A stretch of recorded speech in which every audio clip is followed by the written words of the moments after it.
ان خبیثوں نے علم غیب کے اوپر کیسی ڈاکہ زنی کی ہے. معاذ اللہ میرے آقا صلی اللہ تعالی علیہ وسلم کے علم پاک سے شیطان کے علم کو زیادہ لکھا، اور معاذ اللہ یہاں تک لکھ دیا کہ شیطان کی وسعت علم تو جو ہے نص سے ثابت ہے، اللہ کے رسول علیہ الصلوۃ والسلام کے وسعت علم کی کون سی نص قطعی ہے. اور معاذ اللہ 2 قدم آگے بڑھ کر کے یہاں تک انہوں نے لکھ مارا کہ ایسا علم تو پاگلوں اور چوپایوں کو بھی ہے. معاذ اللہ رب العالمین. حضرات مکرم، لوگ آج سمجھ نہیں پاتے ہیں، کہتے نماز بھی پڑھتے ہیں وہ لوگ، روزہ بھی رکھتے ہیں، یہ بھی کرتے وہ بھی کرتے، ان کو گستاخ نبی کیوں کہتے ہو؟ میں تھوڑا اس کو کلیئر کر دوں.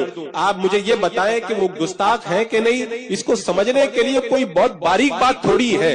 اگر میں آپ سے یہ کہوں کہ اے وہ شخص تیرا علم گدھے کی طرح ہے، یہ تمہاری توہین ہوئی کہ نہیں ہوئی؟ اگر میں یہ کہہ دوں تمہارے پیر صاحب کے برابر علم تو شیطان کو بھی ہے، تمہارے پیر صاحب کی توہین ہوئی کہ نہیں ہوئی؟ اگر میں یہ کہہ دوں کہ ارے تمہارے استاد کو جتنا آتا اس سے زیادہ تو شیطان کو بھی آتا ہے، یہ تمہارے استاد کی توہین ہوئی کہ نہیں ہوئی؟ اگر میں کہہ دوں اے الو کے برابر علم والوں، اے گدوں کے برابر علم والوں، اے شیطان کے برابر علم والوں، ناراض ہو جاؤ گے، مجھ سے بات نہیں کرو گے اور کہو گے ہمارے پیر صاحب کی توہین کر دی، ہمارے استاد کی توہین کر دی، ہماری توہین کر دی.